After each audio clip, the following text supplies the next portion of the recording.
नमस्कार दोस्तों, आप सभी का स्वागत है आपके अपने चैनल पढ़ाना मेरी शान में। दोस्तों, आज मैं आपके लिए बहुत ही ज़्यादा मोस्ट अवेटेड वीडियो कहेंगे इसे हम, क्योंकि शॉर्ट नोट्स को लेके बच्चों के मन में बहुत सारे डाउट्स होते हैं। तो आज उसी पे मैं एक वीडियो लेकर आया हूँ।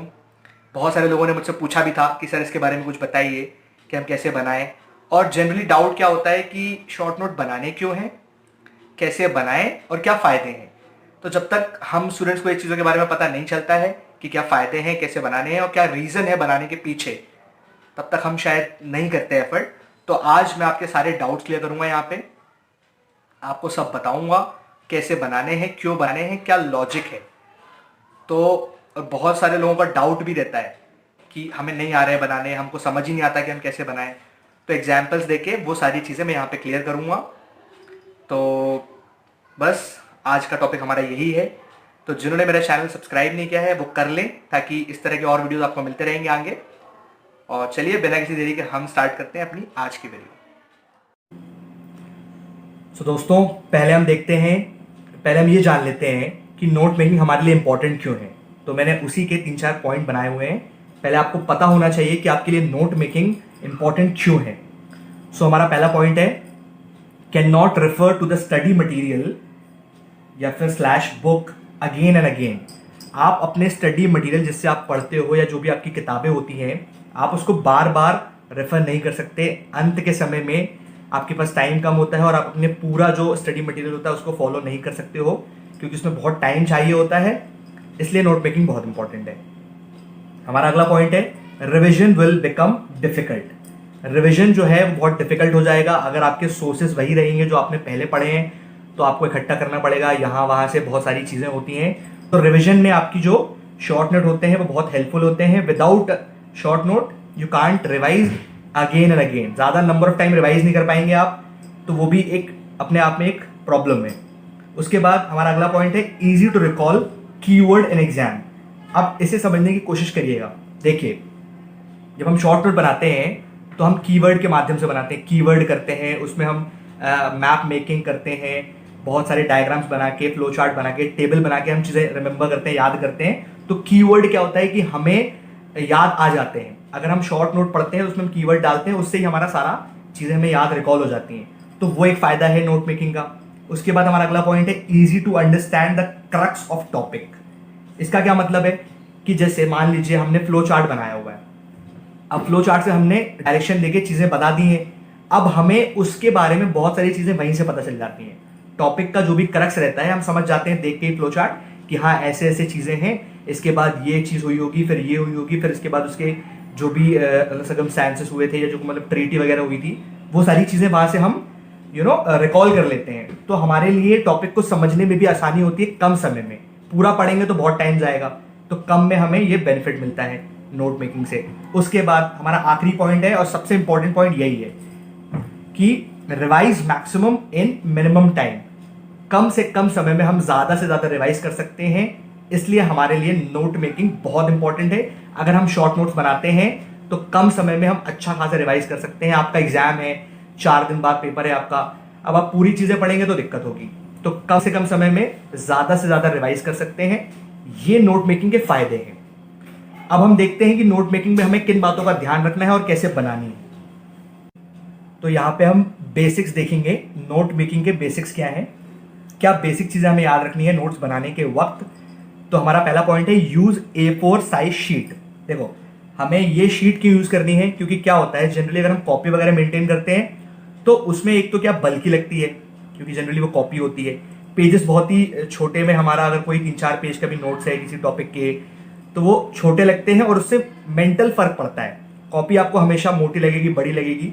तो A4 साइज के आप शीट यूज़ करें। उसमें आप कोई चीज़ ऐड भी कर सकते हैं। अगर आपको कुछ नया डाटा उसमें ऐड करना है, कुछ चीज़ें छूट गई हैं जो एक बार पढ़ते वक्त दिक्कत हुई थी, तो दोबारा आप उसमें कुछ ऐड कर लें और उससे आप पेजेस हटा भी सकते हैं। अगर कोई करंट का टॉपिक था, अगर 1 साल हो गया या मान लो 6 महीने हो गए, वो चीज़ पुरानी हो गई, तो आप उसे हटा सकते हैं। जैसे बजट है तो बजट चेंज हो गया, अगर अगला साल लग गया तो बजट चेंज हुआ, तो आप उसका पेज हटा सकते हैं। तो उस चीज़ के लिए आपको फायदेमंद है। अगला पॉइंट है हमारा, make rough notes no complete sentence. देखो, आपको नोट्स जो बनाने हैं बहुत ही रफ बनाने हैं। ऐसा नहीं कि बिल्कुल सजा सजा के लिख रहे हो और मतलब बहुत ही एकदम हैंड राइटिंग का बहुत ज़्यादा ध्यान रख रहे हो। और कोई कंप्लीट सेंटेंस नहीं होना चाहिए, आपके डिस्क्रिप्टिव नोट्स नहीं बनने वाले यहाँ पे। आप उसको ऐसे बनाएं कि आपका बहुत ही कम में बन जाए और बहुत ही रफ रहे, ऐसे ज्यादा आपको सजाना दजाना नहीं है उसको, बस एक दो पेन यूज कर लें ताकि क्या है कि कुछ चीजें आप अलग पेन से हाईलाइट कर सकते हैं। तो इस बात का आपको ध्यान रखना है कि एब्सोल्यूट रफ नोट्स नहीं होंगे आपके, कंप्लीट सेंटेंस आप उसमें यूज नहीं करेंगे। अगला पॉइंट है note should be precise, it should be keyword oriented. देखिए हमने कीवर्ड की बात शुरू में भी की है, तो हमारे जो नोट्स होंगे वो प्रिसाइज होंगे, बहुत ही हमको शॉर्ट फॉर्म में लिखना है उसको, और कीवर्ड ओरिएंटेड नोट्स हमको बनाने हैं, ताकि अगर हम कीवर्ड्स पढ़ लें, कुछ कुछ कीवर्ड्स आप उसमें यूज करो, उससे ही हमारा आंसर हम रिलेट करके लिख सकते हैं। तो इन बातों का आपको ध्यान रखना है कि आपके नोट्स प्रिसाइज होने चाहिए। अगला पॉइंट है हमारा note should be answer oriented. ये क्यों बोल रहा हूं मैं कि हमारे एग्जाम में 3, 6, 15 वाले क्वेश्चन आते हैं, तो हमको उस तरह से ही अपने आंसर्स को फ्रेम करना है। जो हमारे शॉर्ट नोट्स होंगे उसमें हमें अपने आंसर्स इस तरीके से लिखने हैं कि वो मार्क्स के हिसाब से ओरिएंटेड रहें, कि 3 नंबर वालों के लिए हम कुछ चीज़ें ऐसी लिखेंगे जो उसके ही हिसाब से होंगी, 6 में हम थोड़ा डाटा ज़्यादा लिखते हैं, उसकी बॉडी लिखते हैं, इंट्रोडक्शन लिखते हैं, कंक्लूजन लिखते हैं, 15 में आप और ज़्यादा चीज़ें लिखते हो, तो उस तरह से आपको लिखना है, आपको इन बातों का ध्यान रखना है। अगला पॉइंट है not like a प्रेसी writing, very short and crisp. प्रेसी writing मतलब वो एकदम जो हम पैराग्राफ पढ़ते हैं उस तरीके से हमको नहीं लिखना है, हमको शॉर्ट में पॉइंट बना के, आप बुलेट पॉइंट बना के लिखें, उस तरीके से आप बनाएं, और छोटे नोट्स बनाएं, कम में भी आपका ज़्यादा चीज़ें कवर हों। और वो मैं बताऊंगा अभी, कुछ चीज़ें इंपॉर्टेंट चीज़ें बताऊंगा अभी, मैंने आपको बेसिक बताए हैं कि ये बातें आप ध्यान रखें, ऐसे आपको बनाने हैं। और अगर आप इस तरीके से चलते हैं ना तो आपका बहुत अच्छे नोट्स बनेंगे, बहुत क्रिस्प नोट बनेंगे। और अभी मैं उसकी इंपॉर्टेंट बताऊंगा कि क्या क्या इंपॉर्टेंट चीज़ें हैं जिनको आप ध्यान रखेंगे तो आपके क्रिस्प बनेंगे, शॉर्ट बनेंगे। तो आइए वो भी देख लेते हैं। अब ये है इंपॉर्टेंट गाइडलाइन। लोगों को लगता है ना कि नोट्स शॉर्ट कैसे करें, तो ये तरीका है। अगर आप ये सारी बातें याद रखते हैं तो आपके नोट्स शॉर्ट बनते हैं, क्रिस्प बनते हैं। और देखो किताब में से किताब मत छाप देना, है ना। बहुत लोग क्या करते हैं कि किताब लेके बैठते हैं, पढ़ने बैठते हैं, सब लिखते रहते हैं, इतनी मोटी नोट्स बना लेते हैं कि उनको लगता है कि बाद में लगता है कि ये शॉर्ट नोट है कि क्या है। तो उस तरीके का मत करना बिल्कुल भी। तो ये बात ध्यान रखना कि आपको बुक के अंदर से बुक नहीं बनानी है, ये बिल्कुल इंपॉर्टेंट पॉइंट है। तो हमारे जो इंपॉर्टेंट गाइडलाइन है, पहला पॉइंट है हमारा वर्ड, फ्रेजेस और शॉर्ट सेंटेंस। आपको कीवर्ड यूज करने हैं, फ्रेज यूज करने हैं जो वाक्यांश कहते हैं हिंदी में उसे, और शॉर्ट सेंटेंस यूज करने हैं। शॉर्ट में आपको सेंटेंस लिखना है, ये नहीं कि पूरा बड़ा सेंटेंस लिख रहे हैं, उस तरीके की चीजें नहीं करनी है। उसके बाद लॉजिकल सीक्वेंस बनाना है आपको। लॉजिकल सीक्वेंस कैसा, वो टाइमलाइन के हिसाब से हो सकता है कि भाई 1857 की क्रांति हुई, फिर उसके बाद 1900 में कोई चीजें हुई, फिर 1905 में हुई, फिर 10 में हुई, ऐसे करके हिस्ट्री में आप बना सकते हो। पॉलिटी में भी सेम बनता है। तो लॉजिकल सीक्वेंस से आपको चीजें याद रह जाती हैं। आपको अगर ईयर याद है, आपको कुछ इंसिडेंट याद है, तो उससे जुड़ा हुआ चीजें आप आगे की याद रख सकते हैं।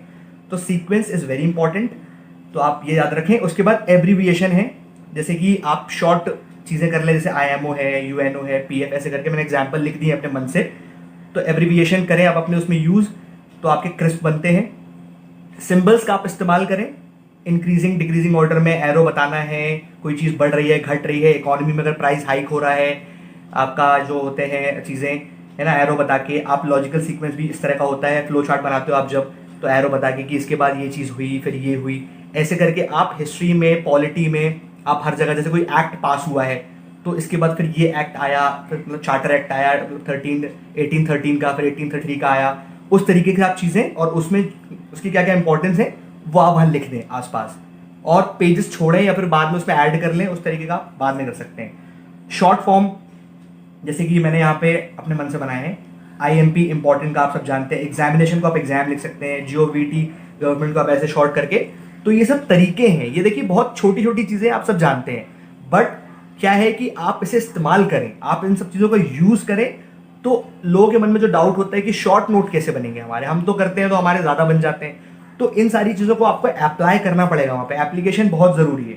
उसके बाद use diagrams, map making, spider diagram, flow chart. देखो डायग्राम वगैरह बनाओगे तो उससे आपका क्या होता है, एक डायग्राम में आप बहुत सारी चीज़ें बता सकते हो लेबल करके। शेमेटिक डायग्राम बनते हैं, फ्लो डायग्राम बनते हैं, टेबल्स बनती हैं, मैप मेकिंग आप सब जानते हैं, ज्योग्राफी में कितनी हेल्पफुल है, सॉइल्स कहाँ पे कितनी है, कितने परसेंटेज पाई जाती है, उस तरीके से बनाएं। कोई जगह को आपको बताना हो कि यहाँ से ये नदी निकल रही है, उस तरीके की चीज़ें के लिए मैप मेकिंग बहुत ज़रूरी है। प्लस स्पाइडर डायग्राम आपको बताता हूँ, कुछ ऐसा बनता है ये ऐसे करके, और फिर ये नहीं बनाते, ऐसे करके चीज़ें बना देते हैं कि भाई अपन 10 चीज़ें लिख देते हैं उसके बारे में कि भोपाल के बारे में, अगर भोपाल यहाँ पे लिखा है तो भोपाल में कौन कौन से रिसर्च सेंटर्स हैं, ऐसे करके चीज़ें। फैक्ट याद करने के लिए स्पाइडर डायग्राम बहुत ज़रूरी होता है। और एक किसी, जैसे मान लीजिए फंडामेंटल राइट है या डायरेक्टिव प्रिंसिपल्स हैं, तो उसके क्या क्या कीवर्ड्स हैं, क्या क्या पॉइंट है, आप वो डायग्राम बना के यहाँ पे ऐसे लिख सकते हैं। फ्लो चार्ट, ये तो सबसे बेहतरीन चीज़ है, आप इसे यूज़ करें। इसके माध्यम से आप अपने नोट्स बहुत क्रिस्प कर सकते हैं। एक कोई हेडिंग डाल लें यहाँ पे और फिर उससे जुड़ी हुई चीज़ें ऐसे करके एरो बता के सारी चीज़ें आप बता सकते हैं। बहुत शॉर्ट में आपका बड़े से बड़ा टॉपिक निपट जाएगा यहाँ पे। तो ये सारी बातें बहुत ज़रूरी हैं, आप इसे याद रखें और इसके ही माध्यम से आप अपने शॉर्ट नोट्स बहुत अच्छे से बना सकते हैं। अब कुछ और छोटी बातें हैं जो एग्जाम्पल्स के देकर आपको बताऊंगा। जैसे मैं आपको यही बता देता हूँ, जैसे मान लीजिए कि आप कोई पॉलिटी के नोट्स बना रहे हो, तो पॉलिटी में जैसे एक्ट वाली बात है, हम जो एक्ट पढ़ते हैं हमारी पॉलिटी वहीं से शुरू होती है। हम जब एक्ट शुरू करते हैं कि ये वाले एक्ट आए, इस एक्ट में ये चीज़ें आई, फिर हमारा गवर्नमेंट ऑफ इंडिया एक्ट आया, फिर चार्टर एक्ट आए, तो उसमें 3-4 चीज़ें याद रखो भाई। वो एक्ट क्यों पास हुआ, क्या टाइमलाइन है उसका, उस एक्ट में कोई फेमस सेइंग, किसी ने कोई स्टेटमेंट दिया हो, और ब्रीफ एक लिख लो कि आइडिया क्या है उस एक्ट का। इस तरीके से आपको नोट्स बनाने हैं इन सारी चीज़ों का इस्तेमाल करके। देखो एक और एग्जांपल देके मैंने यहाँ पे चीज़ें बताई है कि कैसे फ्रेम करना है अपने किसी टॉपिक को A4 शीट पे। तो मान लीजिए अगर टॉपिक है जुडिशरी का, तो अपनी शीट है उसमें ही खत्म करना है इसे पूरा। तो क्या करना है कि पहले उसमें क्या प्रॉब्लम्स हैं जुडिशरी में, उसके कुछ सोल्यूशंस, क्या सोल्यूशन है उसमें, कुछ स्टैटिस्टिक्स कि भाई कितने cases, number of cases pending है, उसके बाद कुछ कमिटी रिकमेंडेशन कि किसी कमिटी ने फलाना फलाना बिल में फलाना केसेस में क्या कहा है, क्या सुझाव दिया है, वो सारी चीज़ें। इस तरीके से आप अपने हर टॉपिक पे, अब मैं आपको हर टॉपिक का शायद यहाँ पे नहीं बता सकता क्योंकि इतना वास्ट सिलेबस है हमारा, ज्योग्राफी, हिस्ट्री, पॉलिटी, लेकिन सब में आप इन बातों का, जो मैंने सारी बातें बताई हैं, इन सारी बातों को अगर ध्यान में रखेंगे तो बहुत अच्छे नोट्स बनेंगे, आपको आ जाएगा बनाना। और क्रिस्प कैसे करना है वो सारी चीज़ें बताएंगे मैंने ऑलरेडी आपको। और एक चीज़ और जो बहुत इंपॉर्टेंट है कि करंट को आप अपने नोट्स में अपडेट करते रहें। A4 शीट का फ़ायदा यही है, कुछ भी नया मिले लिखा बनाया फंसा दिया, तो बहुत अच्छी चीज़ है। आप इतना कर लो, कसम से बता रहा हूँ, बहुत अच्छा है, बहुत ज़्यादा है, और इससे ज़्यादा नहीं करना है, इतना सफिशिएंट है। दोस्तों आई होप कि आपको ये वीडियो पसंद आई हो, आपको सारे पॉइंट यूजफुल लगे हों, और मैंने यहाँ पे सारी चीज़ें कवर करने की कोशिश करी है। तो आई थिंक अगर आप इस तरीके से चलते हैं तो आपके शॉर्ट नोट्स भी बनेंगे अच्छे से, और आप अगर उसे एंड टाइम पे रिवाइज करोगे तो आपका मैक्सिमम कवर होगा मिनिमम टाइम में, जो हमारा ऑब्जेक्टिव भी यही है शॉर्ट नोट्स का। तो आई होप आपको ये वीडियो पसंद आई हो। एक और डाउट था बच्चे का, किसी का डाउट था कि सर सिलेबस को टाइम के पहले कैसे वाइंड अप करना है। तो पहली बात तो ये देखो कि हमारे पास अभी टाइम काफ़ी है, तो और सिलेबस हमारा बहुत ज़्यादा वास्ट नहीं है, यूपीएससी की तरह हमारा सिलेबस नहीं है। 3 से 4 महीने आपके पास मिनिमम है। तो आप अगर कंटिन्यूसली और कंसिस्टेंसी से मेहनत करते हैं, रोज़ कुछ कुछ पढ़ते हैं, 5-6 घंटे अगर डेली देते हैं, तो आई थिंक आपका सिलेबस आराम से कवर हो जाएगा। आपको टेंशन लेने की बिल्कुल ज़रूरत नहीं है। और इसके रिगार्डिंग मैंने अपना एक टाइम टेबल का वीडियो अपलोड किया है अपने चैनल पे, आप वहाँ भी जाके विजिट कर सकते हैं। अगर उस तरीके से मेहनत करते हैं तो आपका सिलेबस आराम से कवर हो जाएगा, तो आप उसकी बिल्कुल टेंशन ना लें। तो अगर ये वीडियो पसंद आई हो तो लाइक कर दो, कमेंट कर दो, और भाई सब्सक्राइब भी कर दो यार। तो चलिए मिलते हैं आपसे अगली वीडियो में, तब तक के लिए नमस्कार।